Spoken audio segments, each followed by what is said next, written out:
melawai. Kalau untuk putusan MK kita harus menghormati. Jadi dari pihak pemerintah menghormati apapun yang menjadi keputusan MK. Ada 2 putusan MK kemarin kan, dan dua-duanya kita hormati untuk itu. Nggak ada sikap lain selain menghormati keputusan MK. Bang, tapi ini kan baru banget nih Bang Balek memutuskan untuk RUU Pilkada ini yang batas usia itu pakai putusan MA Bang, yang 30 tahun setelah dilantik Bang. Sementara kemarin putusan MK kan 30 saat penetapan. Ini bagaimana Bang? Kita nggak mau komentar apa yang menjadi detail rincian yang dibahas di Balek, karena kan ini rancangan undang-undang ini kan inisiatif DPR, ya. Kalau tidak salah 2 bulan November tahun 2023 mereka sudah ajukan inisiatif untuk membahas rancangan undang-undang pilkada. Dan kalau tidak salah juga bulan Januari surpres sudah keluar agar undang-undang itu bisa dibahas Januari tahun 2024. Nah, kita tidak tahu apa yang membuat itu mungkin belum dibahas, mungkin karena pemilu, mungkin saja kan. Dan hari ini mungkin ada momentumnya sehingga rancangan undang-undang pilkada itu harus dibahas di Badan Legislatif. Tapi Bang, dengan Balek kemudian membahas RUU Pilkada kemudian akhirnya tidak mengikuti putusan MK ini, bagaimana Bang? Kita hormati aja hak masing-masing ya. Kan ada Kamar Yudikatif yang kemudian menjalankan kewenangannya.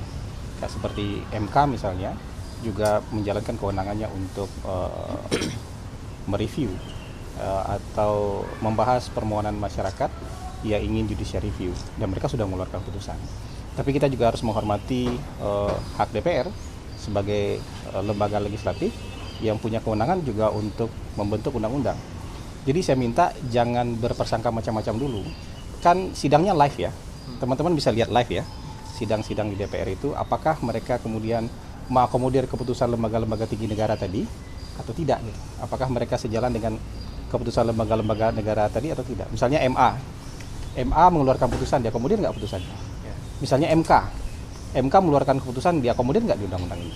Kalau misalnya keputusan MA diakomodir, keputusan MK diakomodir, kemudian diakomodir dalam undang-undang ini, artinya kan tidak ada perbedaan di antara ketiga lembaga tinggi negara itu. Artinya bagus kan?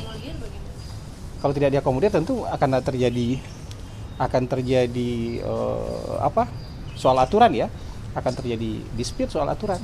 Karena MK atau MA punya putusannya apa, kemudian DPR punya keputusan yang berbeda, tentu nanti akan dispute. Jadi akan mengikuti undang-undang yang dibuat DPR atau mengikuti putusan? Pemerintah kan tugasnya menjalankan undang-undang. Jadi saya sederhana. Yang dibuat oleh pembuat undang-undang itu kan cuma satu, DPR ya. Inisiatifnya bisa 2, bisa dari pemerintah, bisa dari DPR. Tapi kalau undang-undangnya sudah keluar, pemerintah tugasnya menjalankan undang-undang. Tapi terkait pemilu, lebih banyak nanti yang akan menjalankannya KPU kan. Berarti kemarin tidak secara langsung pemerintah. Kekhawatiran untuk presiden mengeluarkan Perpu, berarti untuk hal ini urgensinya belum ada ya kalau Bang sebenarnya. Sampai sekarang belum ada Perpu kan? Tapi apakah akan ada rencana itu? Karena kan selain revisi UU Pilkada juga bisa kayak lewat Perpu. Kita ikuti saja. Sekarang yang ada adalah proses pembahasan undang-undang di DPR. Saya rasa bolanya dan hal-hal teknisnya lebih banyak bisa ditanyakan ke DPR. Sampai sekarang yang bisa saya kasih keterangan adalah bahwa pemerintah ya dalam hal ini menghormati semuanya, menghormati putusan MA, menghormati keputusan MK, dan menghormati kewenangan DPR dalam membentuk undang-undang. Kita lihat aja nanti hasilnya. Pak, ada kabar Pak Jokowi akan menjadi Dewan Pembina Golkar. Oh, dari pemerintah nggak bisa komen soal itu. Nanti tanyakan ke orang-orang politik kalau kayak gitu. Pak, ya. Untuk tanggapan dari pernyataan mantan Ketua MK Pak Jimli bilang kalau Indonesia tuh bentuk pemerintahannya republik tapi budaya politiknya seperti sistem monarki atau kerajaan. Tanyakan ke akademisi dan pakar politik aja soal itu. Ya, saya harus bicara sikap pemerintah di sini. Saya meeting dulu, oke teman-teman. Terima kasih ya. Ya. Menjunjung tinggi prinsip jurnalisme dalam setiap tayangan terbaiknya. Menghadirkan berita bernilai sebagai referensi.